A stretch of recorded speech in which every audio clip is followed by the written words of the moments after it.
আসসালামু আলাইকুম রহমতুল্লাহি ওবরকাতুহু। সম্মানিত দর্শক, অবস্থা দৃষ্টি মনে হচ্ছে সারা বাংলাদেশের ক্ষোভ, রাগ, ক্রোধ, ঘৃণা ডক্টর মোহাম্মদ ইউনূসের উপর একেবারে শিলাবৃষ্টি রূপে, বজ্রপাত রূপে বর্ষিত হচ্ছে। তাকে নিয়ে যে সকল আলোচনা হচ্ছে পর্দার আড়ালে, পর্দার সামনে, মিডিয়াতে, ঘরে, বাইরে, ক্ষমতার কেন্দ্রে, তাতে করে মনে হচ্ছে যে তার যে দুনিয়া, সেই দুনিয়া ক্রমশ ছোট হয়ে আসছে। তিনি ক্ষমতায় থাকাকালীন অবস্থায় কি অন্যায় করেছেন গোপনে, কি অন্যায় করেছেন প্রকাশ্যে, সেটা আমরা ইন ডিটেইলস জানি না। বাট যে বিষয়গুলো একেবারে জনসম্মুখে প্রমাণিত, সেটি হলো তার সম্পর্কে সাবেক প্রধানমন্ত্রী শেখ হাসিনা যে মন্দ ধারণা পোষণ করতেন, তিনি আসলে তার চেয়েও মন্দ। এইটা মানুষের জনগণ এখন মুখে মুখে বলছে। ২ নম্বর হলো যে আমরা যারা সাধারণ মানুষ, তার পক্ষে সে ২০০৯ সন থেকে নয়, আমি তো আমার সেই ছোটকাল থেকেই কি বলবো, ৮১-৮২ সন থেকেই উনাকে রীতিমতো পুজো করে আসছি। উনি ছিলেন আমার স্বপ্নের পুরুষ। আমি উনাকে প্রথম দেখি সম্ভবত ১৯৮০ বা ৮১ সনে।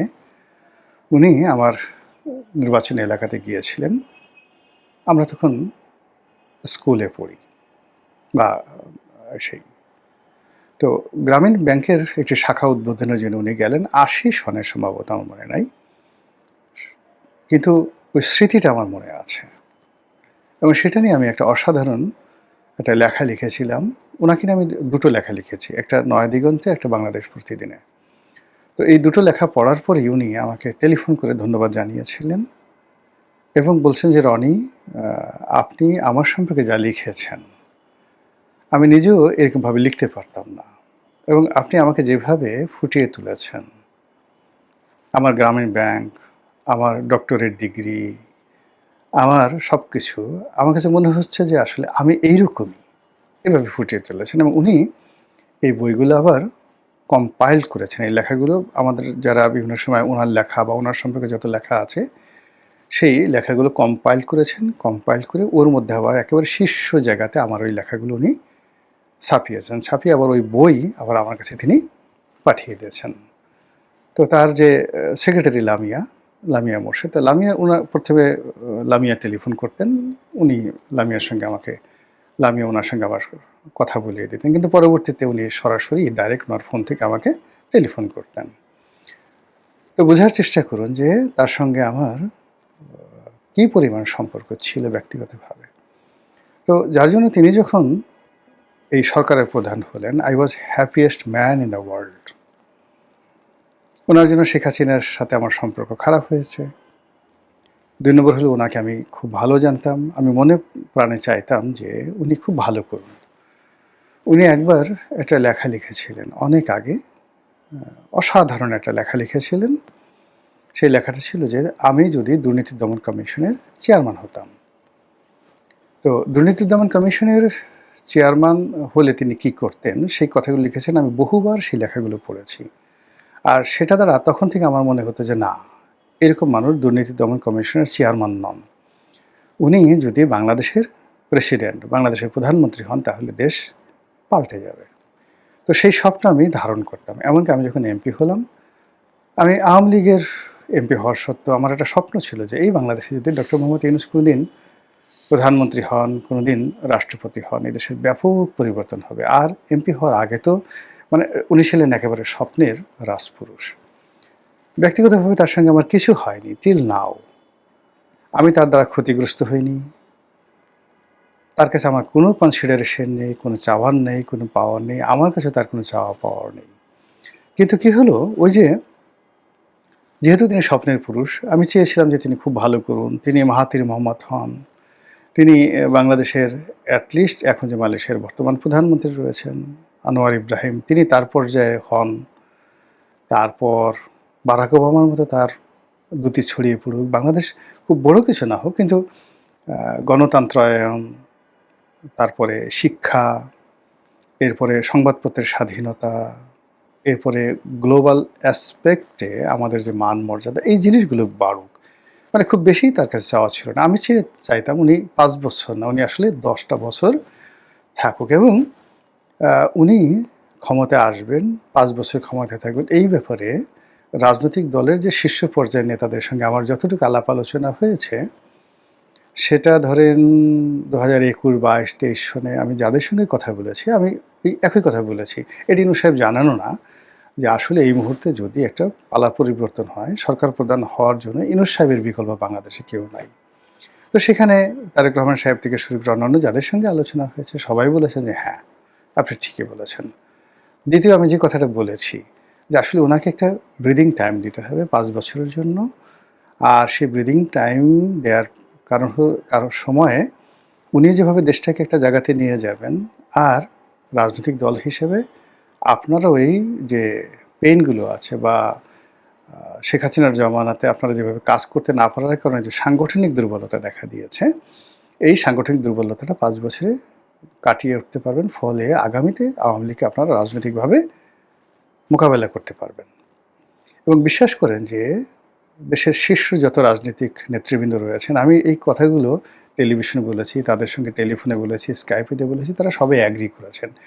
তাহলে দেখেন উনি যখন ক্ষমতায় এলো, পুরো গ্রাউন্ড ছিল তার পক্ষে 100% তিনি সেই যে পারবেন, ৫ বছর থাকবেন এবং দেশটাকে ভালোভাবে চালাবেন, এরকম একটা অবস্থা ছিল। কিন্তু ৮ তারিখে তিনি যেভাবে দায়িত্ব গ্রহণ করলেন, যেভাবে তিনি এনসিপির ছেলেদের, তার নাতির বয়সী ছেলেদের, যাকে বলা হয় পুতুল হয়ে গেলেন, এবং তিনি যে শিশুসুলভ আচরণ করলেন, এবং তিনি ৩ দিন পরে বাংলাদেশে এলেন, এয়ারপোর্টে যে বক্তব্য দিলেন, যারা তাকে রিসিভ করতে গেল, পুরো জিনিসটি আমার কাছে আসলে মনে হয়েছে যে তিনি ফ্রম দ্য ফার্স্ট ডে ভালো করবেন না। এটা যেমন মনে হয়েছে। দ্বিতীয় আমার আরেকটা আশঙ্কা হয়েছিল। সেটি হলো যে রাজনৈতিক দলের যারা নেতৃবৃন্দ, আপনি চিন্তা করেন ছোট দলের নেতা, বড় দলের নেতা, ছাত্র নেতৃবৃন্দ সবাই মিলে ক্যান্টনমেন্টে দেখা করতে গেছেন জেনারেল ওয়াকারুজ্জামানের কাছে। ইট ইজ রং সিদ্ধান্ত। ক্যান্টনমেন্টে যাওয়ার আগে এর কারণ হলো তখন তো ক্যান্টনমেন্ট রাজনৈতিক সহযোগিতা তাদের দরকার। ক্যান্টনমেন্ট দিক না সেনা শাসন, তাতে কিছু আসে যায় না। ক্যান্টনমেন্টে বঙ্গভবনে যাওয়ার কোনো প্রয়োজন ছিল না। রাজনৈতিক দলগুলো বসবে, ছোটরা বড়রা একসাথে বসবে, ঠিক নেপালের বালেন্দ্র সাহাদেবের মতো মানে তারা ঐক্যমত্য হবে। তারপরে শেষে তারা নিজেরা সুশীলা কার্কির মতো কাউকে মনোনীত করবে এবং বলে দেবে যে রাজনৈতিক দলগুলো এতদিনের জন্য আমরা আপনাকে ক্ষমতা দিলাম। ফলে কি হলো, জেনারেল ওয়াকারুজ্জামান, বঙ্গভবন, ছাত্র নেতৃবৃন্দ, রাজনৈতিক নেতৃবৃন্দ, ডক্টর মোহাম্মদ ইউনূস, অনেকগুলো পক্ষ দাঁড়িয়ে গেল, কেউ কারোর সঙ্গে কারো যোগাযোগ নাই। আর এই উপদেষ্টা মণ্ডলীতে জগা খিচুড়ি হয়ে গেল। নাহিদ ইসলামদের মতো মানুষ, হাসনাদের মতো মানুষ তার উপদেষ্টা নিয়োগ দিল। ডক্টর মোহাম্মদ ইউনূস, যিনি কখনো রাজনীতি করেনি, তিনি উপদেষ্টা নিয়োগ দিতে গিয়ে তিনি তার বান্ধবী নূরজাহান বেগমকে ডেকে আনলেন। তিনি তার আরেক বান্ধবী লামিয়া মোর্শেদকে তার পাশে রাখতে চাইলেন। তিনি প্রেস বিভাগে ইচ্ছামতো, মানে আমাদের এই সাংবাদিকতা জগতের যাদের কোনো রকম মানে একটু ইনফ্লুয়েন্স নেই, জাস্ট একটা পত্রিকায় হয়তো চাকরি করে বা একটা প্রতিষ্ঠানে চাকরি করে, ওই পর্যন্তই তার পার্সোনাল, হয়তো তিনি একজন ভালো সাংবাদিক, কিন্তু পুরো সংবাদপত্র জগতে একটা ইনফ্লুয়েন্স থাকতে হবে। তাদের কথা কেউ শুনবে, তাদের কাছে কেউ আসবে, তারা একটা টেলিফোন করে ডাক দিয়ে যদি বলে এই ভাই আপনি তো আমার বাসায় আসেন, তো এরকমভাবে দেশের শীর্ষ ১০ জন লোক তাদের বাসায় যাবে, এরকম একজন লোককেও ডক্টর মোহাম্মদ ইউনূস তার প্রেস টিমে নিতে পারলেন না। যাদেরকে নিলেন অল আর মানে যাকে বলা হয় কোনো ইনফ্লুয়েন্স তাদের ছিল না। ফলে এই লোকগুলো ক্ষমতা পেয়ে প্রায় সবাই বিরক্তিকর লোকে পরিণত হয়ে গেল। এরপর জামাতের সুপারিশে সেখানে কিছু লোক গেল, আমেরিকার সুপারিশে সেখানে কিছু লোক গেল, তারপর বিএনপির সুপারিশে লোক গেল। একটা জগা খিচুড়ি মার্কা মানে সেই উপদেষ্টা পরিষদ, এবং তার মধ্যে আবার সেই আল ইরিয়াস কমিশন, বদিউল আলম কমিশন, তারপরে শেষে এই দেবপ্রিয় ভট্টাচার্য কমিশন, ইফতেখার সাহেব যিনি ছিলেন ওই যে ট্রান্সপারেন্সি ইন্টারন্যাশনাল, এদেরকে নিয়ে ঠিয়ে একটা হযবরল সব করবে, সংবিধান সংশোধন করবে, এটা করবে ওইটা করবে। আমি ঠিক একেবারে ১ সপ্তাহের মধ্যেই আমি বুঝলাম যে এই ভদ্রলোক পারবে না। যত তাড়াতাড়ি সম্ভব ওনার চলে যাওয়াই বেটার। তো উনি গেলেন না, উনি থাকার চেষ্টা করলেন। আর ওনার যে সমস্যাগুলো যেগুলো ছিল, ধরুন ওনার মামলা ছিল, মোকদ্দমা ছিল, এগুলো যদি উনি সরিয়ে নিতেন, এগুলো আমরা কিছু মাইন্ড করতাম না, এগুলো স্বাভাবিক ব্যাপার। কিন্তু অর্থনৈতিক যে বিষয়গুলো, যে বিষয়গুলো তিনি করেছেন, ফাইন্যান্সিয়াল যে বিষয়গুলো করেছেন, একটা বিশ্ববিদ্যালয় নিয়েছেন, একটা ম্যান পাওয়ারের লাইসেন্স নিয়েছেন, গ্রামীণ ফোনের যে টাকাগুলো, যে ডিভিডেন্ডগুলো, অর্থাৎ গ্রামীণ ফোন যেখানে তারা শেয়ার হোল্ডারদেরকে ডিভিডেন্ড দিতে পারছে না, যেখানে তাদের 1200 কোটি টাকা ডক্টর মোহাম্মদ ইউনূসকে তারা দেবে, এই টাকা তাদের ছিল না, সেই টাকাগুলো তিনি তার অ্যাকাউন্টে নিয়ে নিয়েছেন। গ্রামীণ ফোনকে তিনি অনুমতি দিয়েছেন, তোমরা এখন রেমিটেন্স করতে পারো, বিদেশে টাকা পাচার করতে পারো বা পাঠাতে পারো, ইত্যাদি ইত্যাদি অনেকগুলো ঘটনা আসলে কবিরা গুনাহ হয়ে গেছে। এর মধ্যে আইনশৃঙ্খলার অবনতি, মব, এরপর সাম্প্রতিক সময়ে যে হাম নিয়ে যে ঘটনা, মানে এই যে এখন শত শত শিশু মারা গেছেন, হাজার হাজার শিশু আক্রান্ত, এবং এটা এত, যাকে বলে এই হাম যে রোগটি, এটা শিশুদের মধ্যে এটা এতটা দ্রুত বিস্তার লাভ করে যে করোনার চাইতে এটা প্রায় অলমোস্ট, করোনার যে বিস্তার লাভের ক্ষমতা যদি 70% হয়, এটা 90%, করোনার চেয়ে দ্রুত বিস্তার লাভ করে। ফলে এই হামটা যে আসলে কোথায় গিয়ে থামবে এবং আরও কত শিশু মারা যাবে, কত শিশু আক্রান্ত হবে, উই ডোন্ট নো। এবং এই যে হামটা যে বাড়লো, এটা ওনার যে দায়িত্ব অবহেলা বা অনভিজ্ঞতা তা নয়, এটা উনি যে কাজগুলো করেছেন যতটুকু আমরা জেনেছি রীতিমতো ক্রাইম করেছেন। এই হামের টিকা ইউনিসেফ, জাতিসংঘের যে ইউনিসেফ, তারা সরবরাহ করত। সেই ইউনিসেফকে বাদ দিয়ে তিনি বেশ কয়েকটা প্রাইভেট কোম্পানিকে কাজ দেওয়ার চেষ্টা করেছেন, নিঃসন্দেহে তার নিজের লোকজনকে দেওয়ার চেষ্টা করেছেন, এবং সেটা তিনি পারেননি। না পারার কারণে টিকাই আমদানি হয়নি, আর টিকা আমদানি হওয়ার কারণে এই রোগটি আজকের এই পর্যায়ে। এবং এটা নিয়ে সারা পৃথিবী খেপে গেছে, জাতিসংঘ খেপে গেছে, ইউনিসেফ খেপে গেছে, বিশ্বের যে সকল মানবাধিকার সংগঠন রয়েছে যারা শিশু অধিকার নিয়ে কাজ করে তারা খেপে গেছে। তারা দেশে বিদেশে এই লোকের বিরুদ্ধে, যাকে বলা হয় মামলা করার জন্য, জনমত তৈরি করার জন্য, এর বিচারের জন্য আওয়াজ তুলছে। আর বাংলাদেশে তো ওনাকে পেলে মানে যে সকল সংগঠন কোটি কোটি করে তারা খেয়ে ফেলবে তাকে, পিরানহা মাছ বা যেভাবে হাঙ্গর একটা মানুষকে খেয়ে ফেলে, ওইরকম অবস্থা এখন ডক্টর মোহাম্মদ ইউনূস ওই পর্যায়ে, ঘৃণার পর্যায়ে চলে গেছে। তার অফিসের সামনে এখন তার ফাঁসির দাবি নিয়ে লোকজন মিছিল করছে, এটা বাড়তে থাকবে। এর বাইরে তার এবং তার যারা আপনজন লোকজন ছিলেন, এদের সবার বিরুদ্ধে দুর্নীতির পাহাড় সমান অভিযোগ। ওই যে যে লোকগুলো ছিল, একটা লোক ছিল যোগাযোগ উপদেষ্টা, আমি ভালো জানতাম এই লোকটাকে, কথাবার্তা অনেক সুন্দর বলতেন। এখন সবাই বলছে সত্যমিতা আল্লাহ জানেন, বয়স্ক মানুষ, বুড়ো হয়ে গেছে, দাড়ি চুল পেকে গেছে। ফয়জুল করিম, প্রথম আলোর সৃষ্টি, ওখানে কলাম ঠলাম লিখতেন। তো সেই ভদ্রলোককে আমি মনে করতাম যে এটা বোধহয় বাংলাদেশের একটা সবচেয়ে সর্বকালের সেরা একজন অনেস্ট মানুষ। এখন দেখা গেল তার জমানাতে যোগাযোগ মন্ত্রণালয়, তার জমানাতে জ্বালানি মন্ত্রণালয় যে পরিমাণ লুটপাট হয়েছে, একমাত্র জ্বালানি মন্ত্রণালয়ে 35,000 কোটি টাকার লুটপাট হয়েছে। এই কথাগুলো সবাই বলা বলি করছে, সত্যমিতে জানি না। তো জ্বালানিতে যদি এই অবস্থা হয়, যোগাযোগে কত হয়েছে? কোনো কাজ, একটা ছোট রাস্তা মানে মেরামত করার সে সামর্থ্য তার ছিল না। খালি মিষ্টি মিষ্টি কথা বলতেন। ডক্টর মোহাম্মদ ইউনূস যেভাবে মিষ্টি মিষ্টি কথা বলতেন, এই লোকটা গাল ফুলিয়ে সন্দীপ বাড়ি সেভাবে কথাবার্তা বলতেন।